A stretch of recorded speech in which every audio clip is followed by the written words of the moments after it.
Grazie to Minister Giannini for being here, to Presidente De Luca, to Mayor De Magistris, to the rector, to the teachers, and of course, all of our students here today. Where are our students?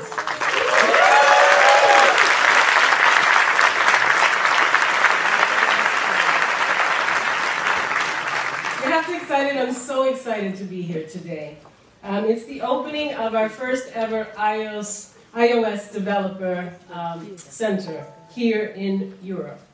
So first, on behalf of our CEO, Tim Cook, I want to tell you how thrilled Apple is to be just a part of this amazing institution, of this amazing program, of this amazing day.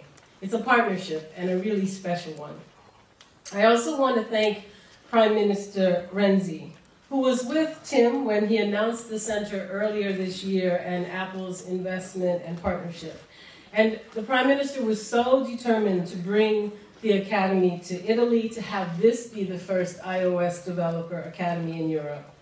This country has such a long history of innovation, of entrepreneurship, and of beautiful